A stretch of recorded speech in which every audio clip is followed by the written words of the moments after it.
You'll forget you're recording. All right, everybody. It's the Jere Metcalf Podcast where top real estate agents tell how they do it. And today we have a good friend of mine and an amazing real estate agent, Carly Sostheim, located in the 30A market, which is the Panhandle. Did I say that right as far as the locations? Yes. Because I always get confused with the Panhandle. Do we call it Panama City, Destin, 30A? But anyway, Carly is with Cork and Reverie. Carly, thanks for coming on the show today. Thanks for having me. So I'm going to give a quick background and then you're going to add to it. So everybody, Carly has been in the business as a real estate agent, I think going on 2 years now. Is that right? Year and a half. Yeah. So you're a year and a half. She's already got multi-million-dollar listings. She's got a huge portfolio. She's talking to developers. She's got investors. She is big thinking and has transitioned her career and just gotten real traction. So give us a little bit more about your career, where you're going now, and then we're going to start from the beginning.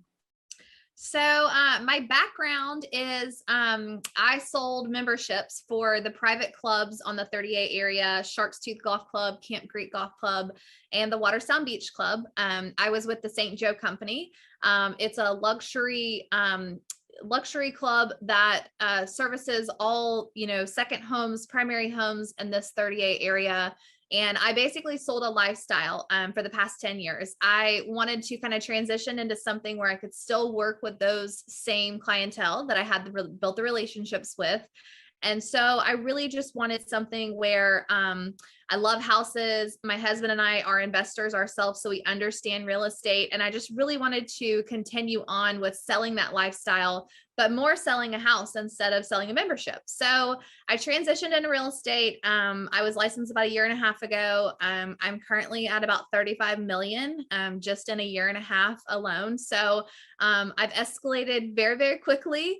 But one thing that I love about real estate, and especially about what I'm doing, is I'm a very diverse agent. So I have $5 million sales of a home. And then I have, a $350,000 home.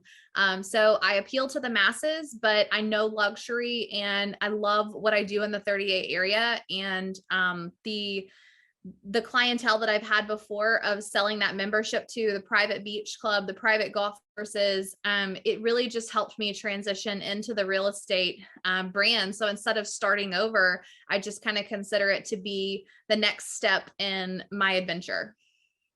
I love it. So she makes it sound so easy. But I know a lot of people who try to do similar things and they transition and it's like, oh gosh, this is harder than I thought. So first of all, let's recap what you just said, especially where you are today. You've not even been in the business 2 years. You've already sold 35 million in real estate. I mean, and by the way, you're a mom. We forgot to mention that part. So you started in one career, you're successful, and you transition into real estate. When you became a real estate agent, you gave us a little bit, but like, what was the real pivoting point? Like, why be a real estate agent? What was it? The flexibility, or what was it? Why real estate? So the flexibility is really, that's kind of what geared me into doing, to making the transition and actually saying yes to actually changing a career after 10 years. I did not have anything I didn't love about my former career. So that's even harder whenever you don't dislike something and then you want to move into something else. So I didn't have a bad experience at my former company. I just felt like I needed a little something more. I wanted to be more in control of the flexibility. I have a 4-year-old and I have, he just turned 7. So a 4-year-old and a 7-year-old. And, I just, being in a corporate lifestyle, you miss a lot of the things. And so I thought, maybe if I come up with something that I have control and flexibility, I could do that.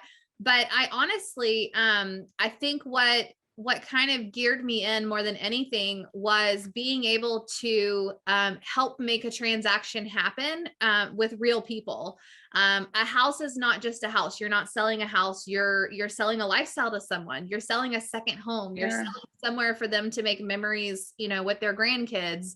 And so I looked at it as I did that because I loved selling memberships. So I felt like if selling houses, that a house is just a house, but it was a way for me to continue building the relationships. So that's kind of why I chose the real estate side was because I felt like it was the only way where I could continue to build those relationships that I love to do without staying where I was. So basically you could grow, you had flexibility, you could harness relationships, and oh, by the way, you could make some pretty decent money. Mm-hmm. Yep. So when you transitioned into real estate, first of all, like just getting to the nitty gritty, like what were the surprises? What were the things where you were like, oh wow, this is actually awesome? And what were the things that were like, are you freaking kidding me? I had no idea. You start with the good or bad, whichever one you want to share first.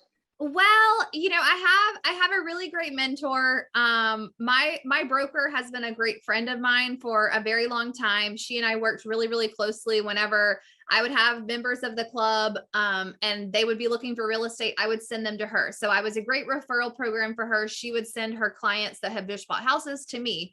And so we built a really great relationship. And so the mentoring from Hillary really was just spectacular because I felt like I learned so much in a really short amount of time. But she has taught me to just be such a forward thinker that like ask the questions. And, you know, if you don't understand something, just say you don't understand it. No one's going to fault you for that. So, you know, I do feel like even though I've only been in this for a year and a half, I feel like I'm kind of in year 12, you know, because I feel like I've gotten seasoned over all of these transactions that I've done. My very first listing came within almost a month of me having my license.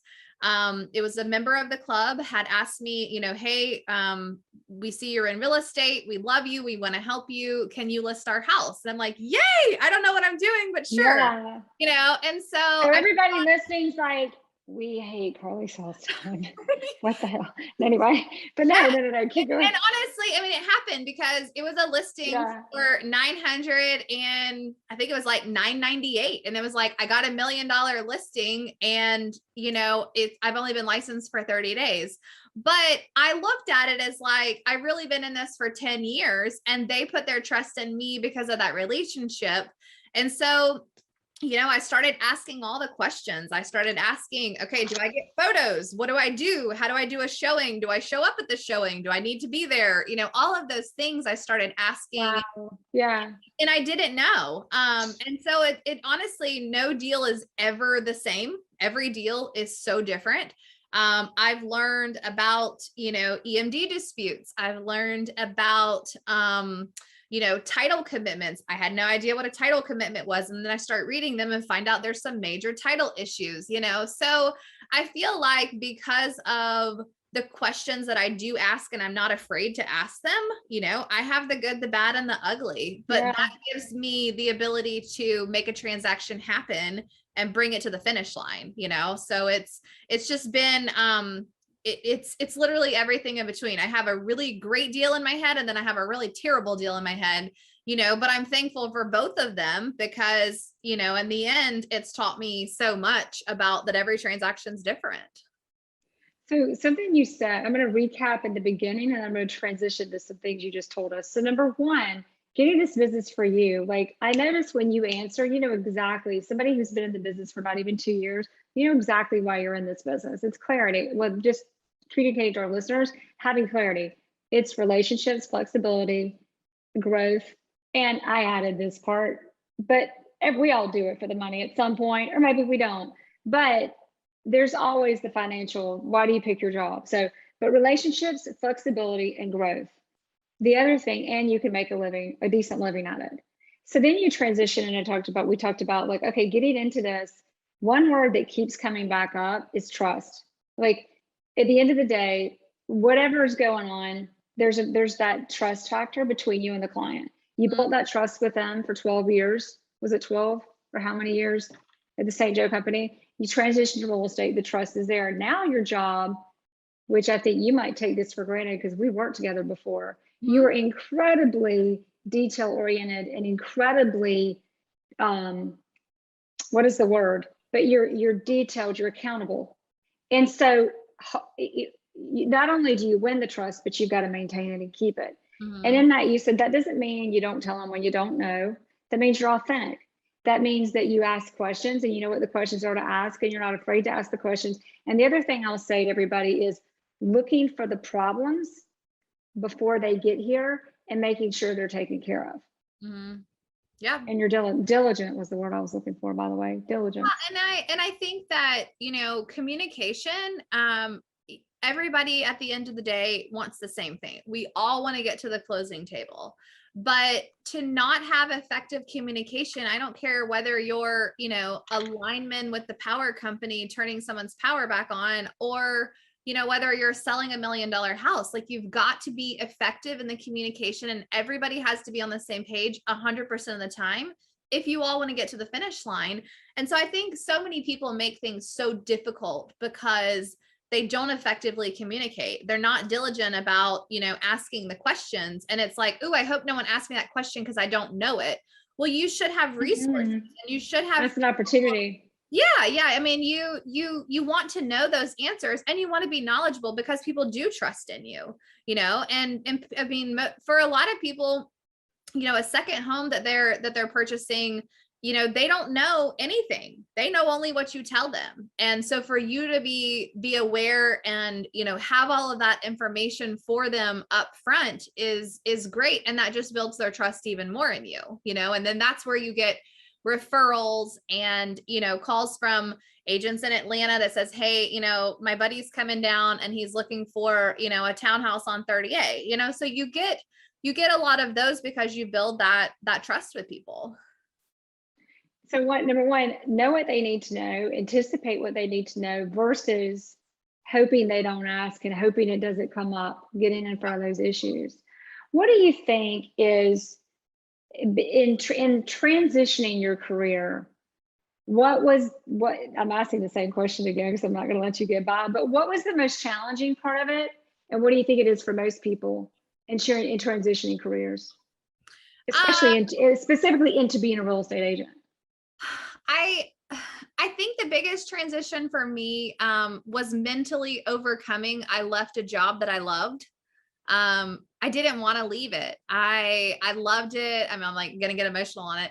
I loved it. I love what I did. And choosing to leave something that you love and that you're passionate about and that you're really good at is a hard decision. I chose the flexibility for my family. The other thing that mentally, and even physically to try to overcome is you're on a salary, with a commission structure for 10 years. And all of a sudden you're going to where you don't know whether you're going to make money or not, and but so you're gonna spend it.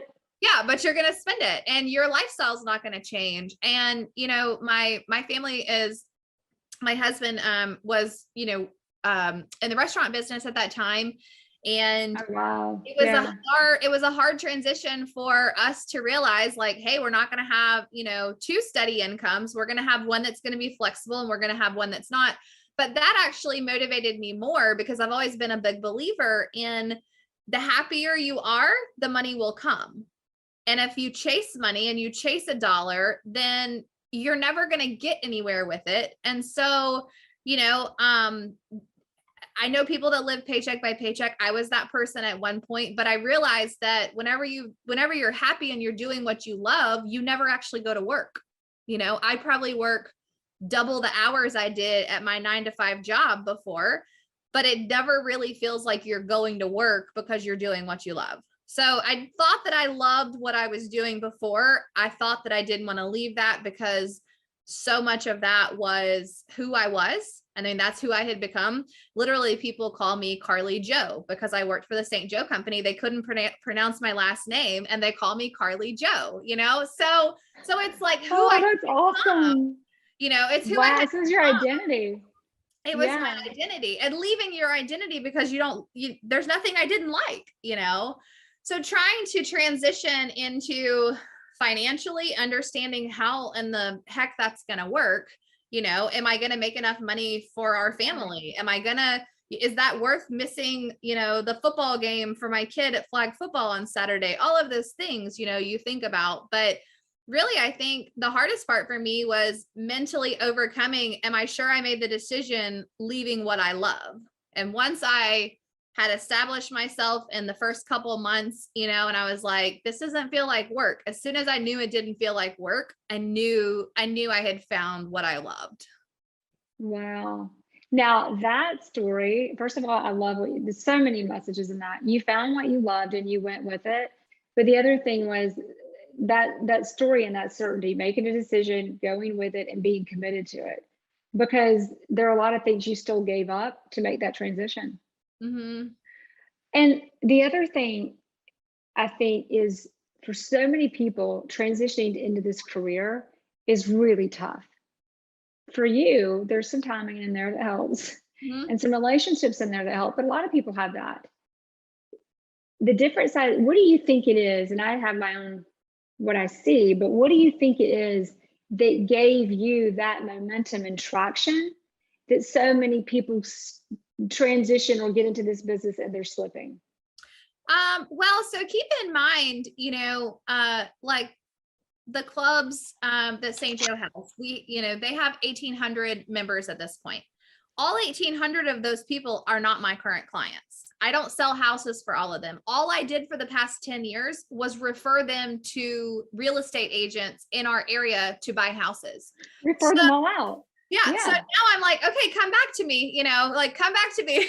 So it's almost that I had built the relationship with those agents because of the clientele that I had. And so, I looked at it as like, I know I'm not trying to steal anyone's clients, but there's going to be a lot of overlap there where we may both, another agent and I may both consider that we have the same client, but I just don't perform a real estate transaction for them, but I look at it as there's so many people that value the relationship they have with me from what we had built over 10 years that they're like, hey, I'm loyal to my agent over here and I love my agent, but I've got a friend and that friend, I really want you to work with them.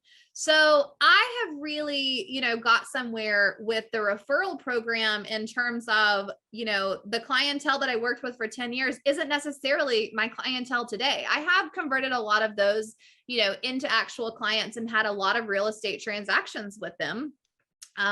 But overall, I kind of have prided myself on getting to the next step by continuing to build those relationships instead of focusing on just fostering the ones that I have.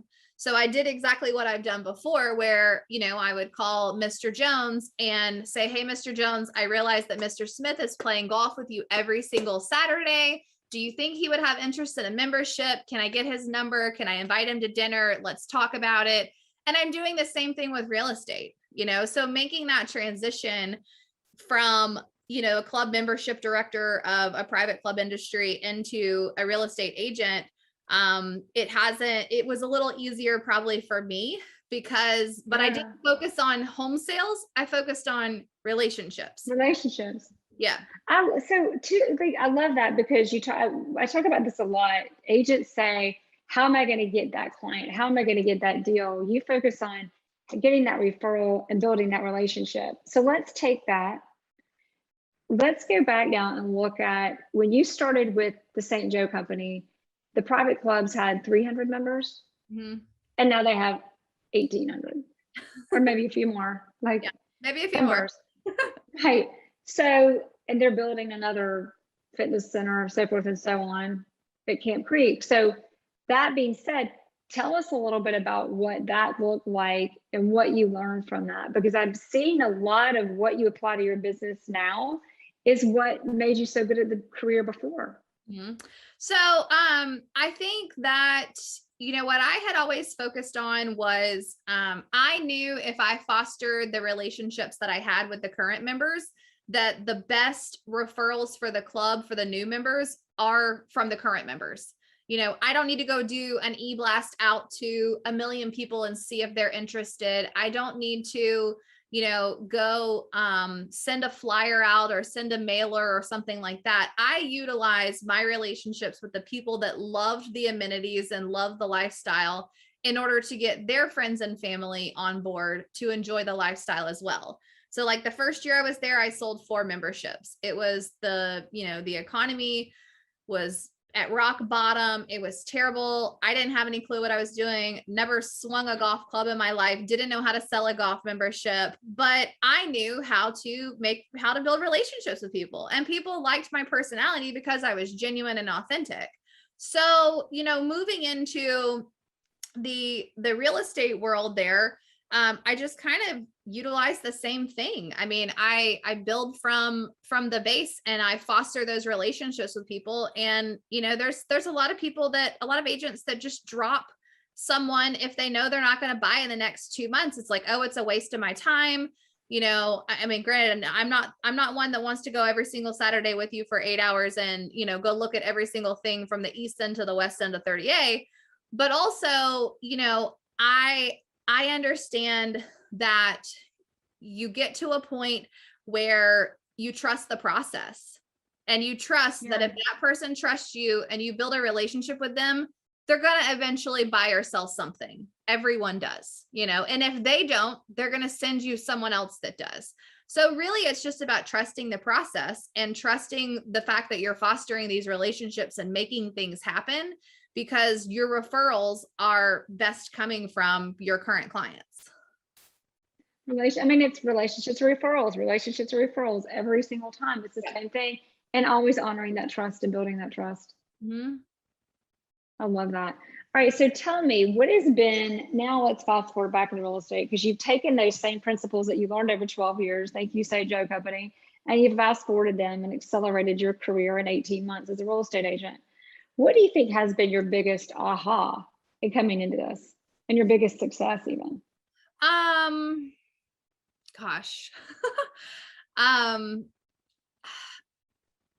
think that, I think the biggest success for me is, one, finding a brokerage where everybody kind of cheers everybody else on. I mean, it's not cutthroat. I don't care if someone makes $100,000 deal or someone makes a $19 million deal, like we're all kind of there to cheer everyone on. So I do feel like I kind of found a home, with where I'm at. But, success is, I find at the end of the day that my biggest successes, come from it feeling like it's not work every day. Like I almost feel kind of like I retired, but like not really, because I am working, 2 to 3 times as hard as I probably was before. But at the end of the day, seeing that new family is in that house, or, that I've made that transaction happen for someone, and, they sold their house. I just had someone that sold their house that the husband got ready for their wedding in that house. They brought their first baby in that house. They lost their first animal in that house. I mean, it's more than a house. It's memories for them, So I think the biggest success that I would say is breaking into an industry, especially luxury, that, I wear Walmart dresses, I wear Walmart dresses with Tory Burch shoes, I appeal That's the way to do it, by the way, right? I mean, the masses. I have nice shoes, but I wear, Walmart dresses. And I think that, breaking into the luxury industry on 30A is very hard. Everyone has their real estate license, everyone, and so for someone to choose me to work with is just a huge success, because I feel like I've been chosen over, thousands of other people, their neighbor, I've been chosen over a cousin before, So I think everybody thinks whenever they get their real estate license that, my friends are all going to choose me to, be their agent. And it doesn't necessarily work like that. Like you still have to work at getting clients. It's coming out of this. Number one, and I'm going to have to make a side comment on the Walmart dress, because I have a story too. Number one, trust. Number two is the relationship. And number three, it's the referral. Mm-hmm. And when you trust the trust, the relationships and the referrals, then the business comes, and not with the expectation that my best friend's going to hire me, or I'm the cousin, so I get the job, but I've got the trust, the relationship, and the referrals. Yep. Walmart dress. The other night I went to dinner at Piscato. You know where that is, in Rosemary? Yep. In a Walmart dress. See? And it works. I'm telling you, that dress is so cute. Just so you know. Sorry, everybody. Sorry, Neiman Marcus or whoever it is. But you're so right. It's not about, I've known people like furnishing a house. You furnish your house with the best furniture. Doesn't mean it's going to look the best. You got to know how to put it together.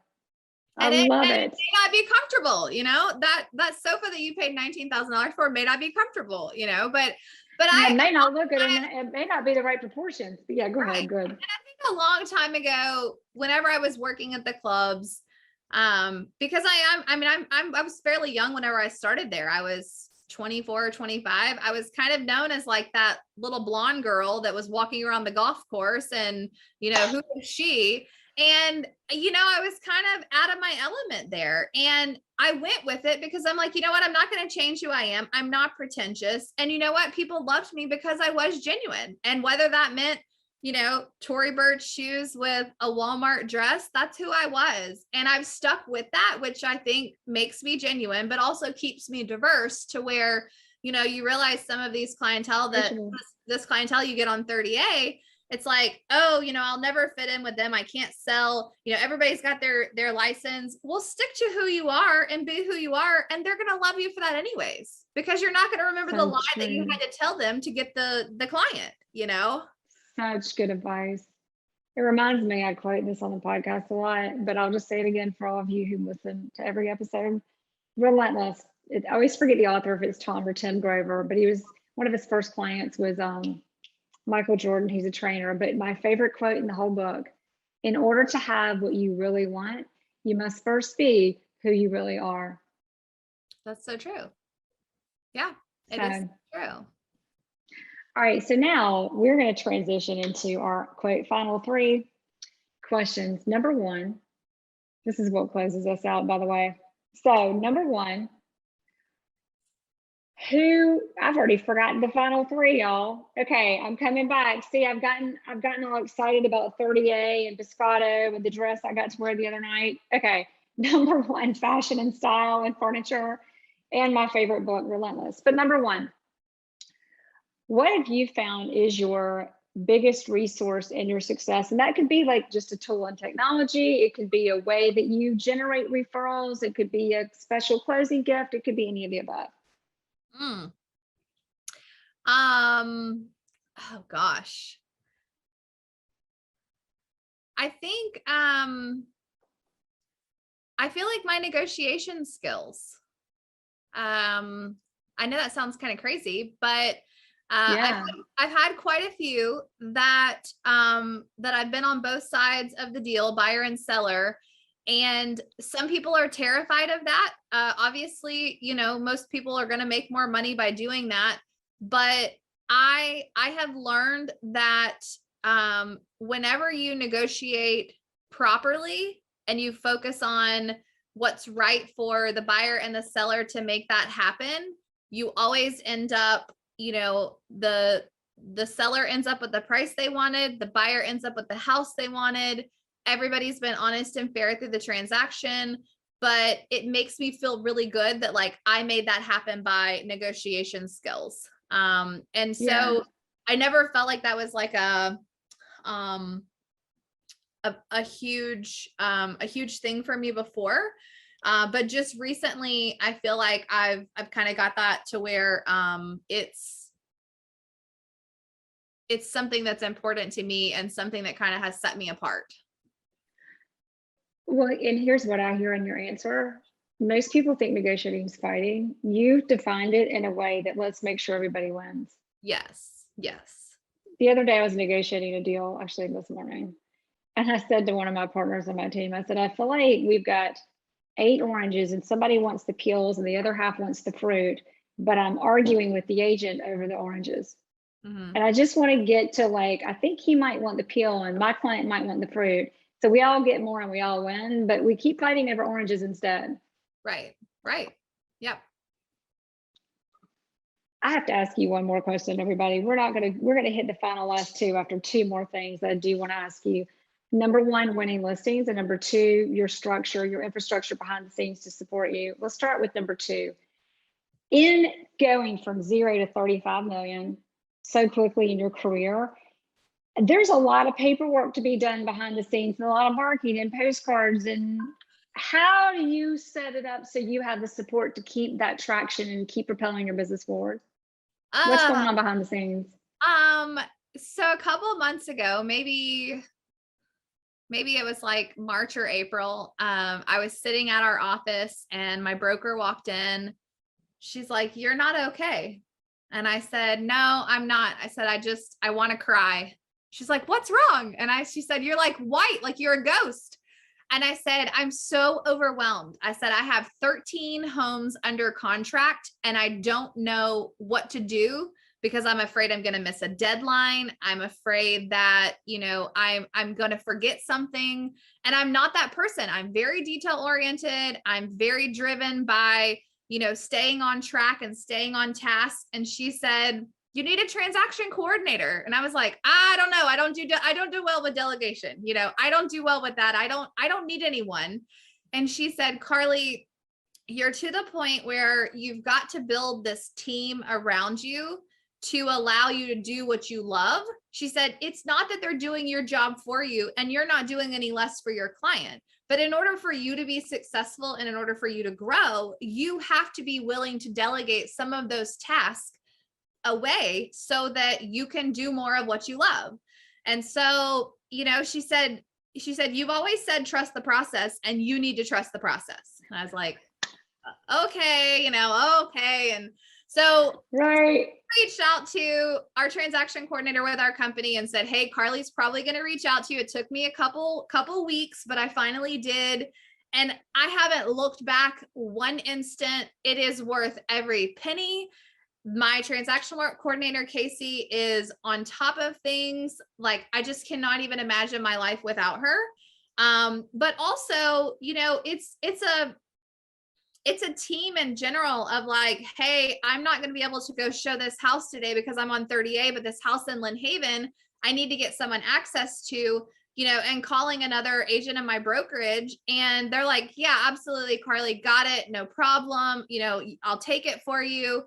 And so just having the trust with the other agents and not being so cutthroat, it's really about the delegation and about finding that, that team that really allows you to. I don't like the paperwork.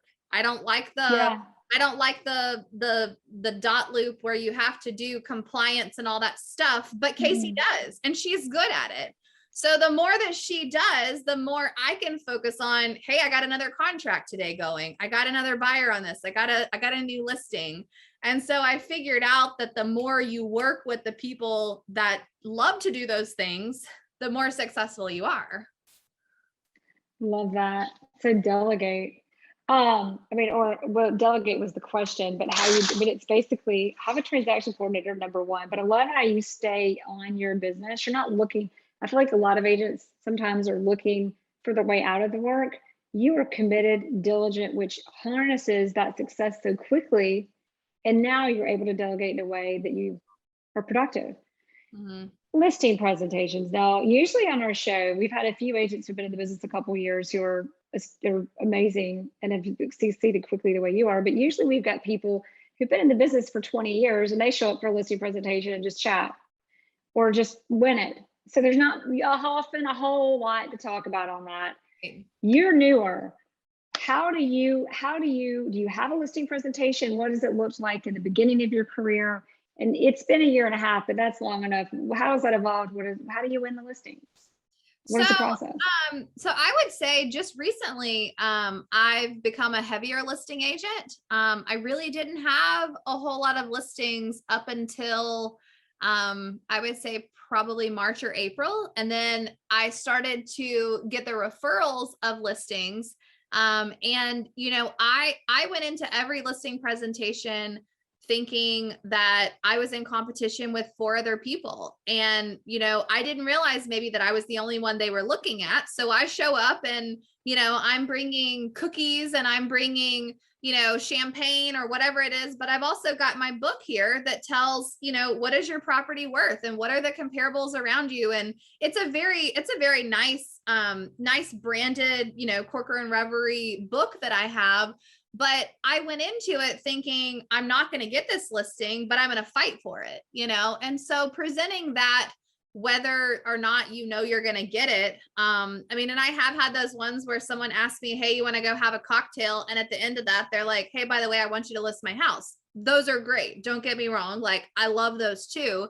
But I want for each of, my potential clients to know that I'm working just as hard to get that listing, whether I knew I was getting it or not, And I think the biggest thing is I do not give anyone any kind of evaluation on their property whatsoever until I see it, because there's so much that a seller may think about their property, or they have an emotional attachment to it. And sometimes whenever you walk through it with them, you realize that there is more value there than they have, or you realize that, hey, maybe that's a little bit of a detractor, but we can work with it here. But I don't ever want to overpromise someone something based on, hey, I'm going to sell this at this rate because, you think it's worth that. And, I want the listing. And so I think, just being honest with people and, telling them, once you actually physically see it, hey, here's why your property is worth this. Here's what we can do with it. Here's how I'm going to market it. And then coming with the ammunition, but thinking that you're in competition with 4 other people. I love that. We're showing them how hard you're going to work up front and how much you appreciate, which reinforces that trust, which reinforces the relationship, which reinforces the referrals. Right.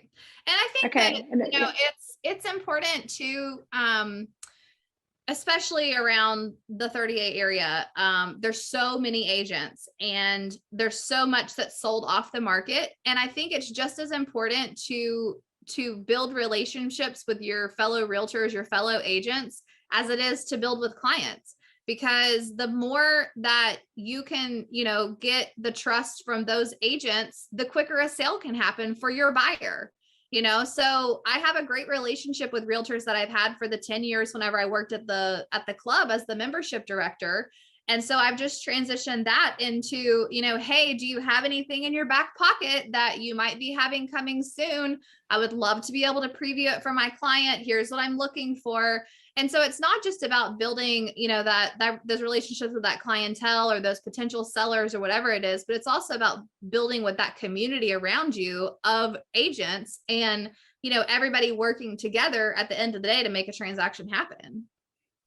Well, and that rule never changes. What is it? Well, in real estate, I think it's 5% of the agents are doing 80-20, but in real estate, it's like 95-5. 5% of the agents are doing 95% of the business. We see one another over and over and over. So it's important that our colleagues want to work with us because they're more than competition. Yep. Love that. Thank you. Thank you. There are plenty of houses for everyone to sell and to buy, and to be fighting over transactions is just crazy to me, because there's enough for everyone, and if a seller wants to work with you because, of who you are and what you can bring to the table for them, I think that everybody should be on board, because you can work together to make a transaction happen, Exactly. Everything doesn't have to be hard. And right. There's plenty of abundance to not live in the mindset of scarcity. Yep. I think you live that, like you wholeheartedly live that, which is true. It's like, I always say this, but I learned it from Kevin Brown on the show about a year ago, but everybody's secret weapon, they don't really know it. Yours is, there is no scarcity. It's abundance and trust. Yep. Just re-engaging and harnessing that trust. And things they don't have to be hard. Right. Nothing has to be hard, like nothing at all. And there are days that seem hard. And at the end of the day, you're like, before you heard that transaction coordinator. Yeah, exactly. I'm like, Casey saved the day.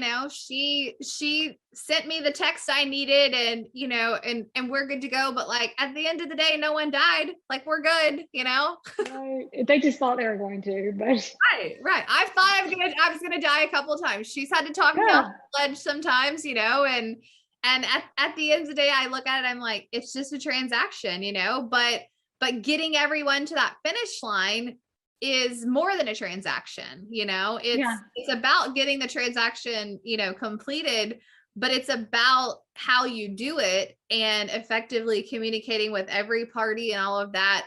And it's about, completing that transaction for those clients. Exactly. I love it. All right, now we'll go back to the questions. We've got two left of the final three. Okay. I'm so glad I asked you that. Next one is books. Is there a book you've read that you're like, that book changed my life, changed my career? You can't live your life without reading it. Rich Dad, Poor Dad. Okay, what was your takeaway? I know, well, tell us. I know the book, but tell us. So, I came from a family that my mom and dad, worked 9-to-5 jobs. They worked very, very hard. We never had more than we ever needed, but we always had everything that pretty much we wanted.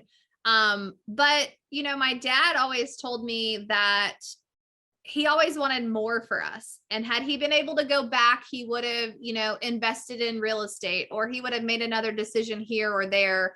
And, he and my mom kind of, taught me that you got to think ahead. You can't just sit here and think in the now. And so he had me read Rich Dad, Poor Dad whenever I was in college. And I was like, oh, great. What is my dad having me read? I didn't like to read anyways. I'm not really a book person. And I read it and it kind of resonated with me. Like I wasn't going to go buy a duplex whenever I was 21, but I started thinking about, I want more for myself and my kids. And if he didn't prepare whenever he was 21, he's trying to do that for me. So fast forward, 5-7 years, I met my husband. We had the same goals. We were aligned, properly to where we wanted more than just a job. We wanted more than a paycheck. We wanted more than the single family house with the boat and the car. We wanted passive income, and we wanted to be able to have our kids enjoy life like we want them to. We want to go on the trips and all those things, and so we truly started diving into how do we create wealth for ourselves. And both of us always go back to Rich Dad, Poor Dad, because it's just a simple thing of, look at the two different dads, and they both have the same goal, but this one has a different way of getting to that goal, and at the end of the day, you're doing what's better for your family. You're doing what's better for your kids. And, Joey and I, after Hurricane Michael, we chose to buy our first property. It was damaged after the hurricane. We were going to fix it up, and then we were going to long-term rent it and start, utilizing the cash flow from that. And we ended up buying, I think it was we bought 4 houses at the same time. So we were completely stretched too thin. We had no money left over. I was still working my 9-to-5, he was still at the restaurant, and we were like, we'll figure it out. We'll get it going. And we ended up deciding, we're not going to do this whole Florida prepaid college thing. We're going to give each one of our kids a house. So at the end of the day, each one of our kids has a house that by the time that they get to where they're 18, that house will be paid for. And, they can take money out of it and go to college as equity. They can sell it and keep it. They can live there for free. We just want to give them the option. Run it and manage it. Yeah. To have real estate and they can see, like, they go to the properties with us. We have investment properties that we go to all the time where, Finley helps me pick out paint colors, and, they're walking on stacks of, 2x6s, and, so they see what we're doing, but they also know that they have the life that they have because of us reading something like Rich Dad, Poor Dad, and we're making different decisions for them. So I really think that was kind of a pivoting book for me and my husband from an early age, because every couple of years we both read it again, and I love that. It's something that we kind of live by. Get your money working for you. Yeah.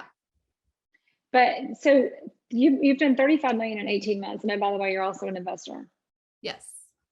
Which you mentioned that at the beginning of the show, but I just wanted to bring that back home for everybody. Yeah, so we started buying properties in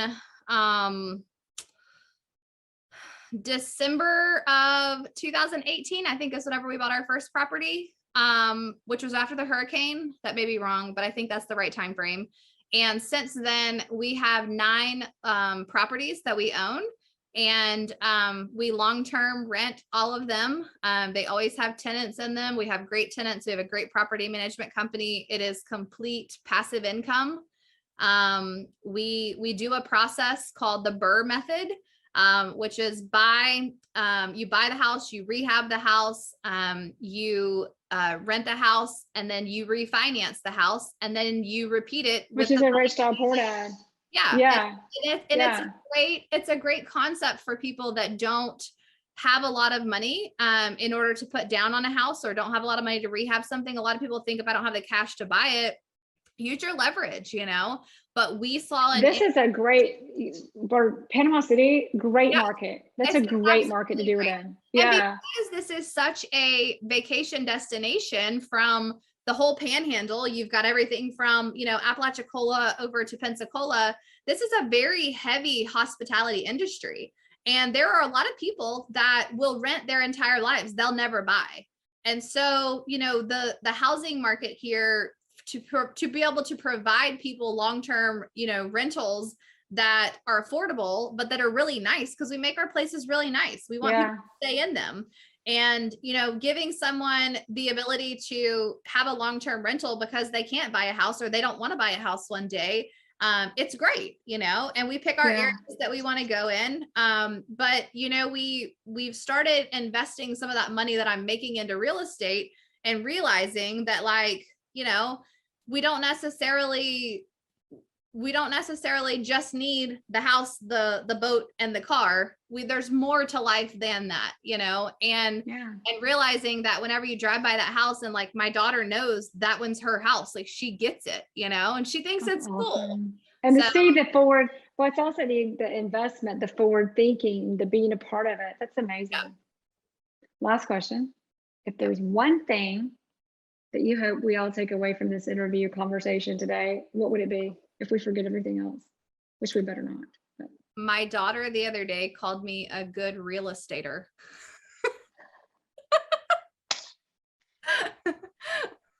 I thought it was really funny.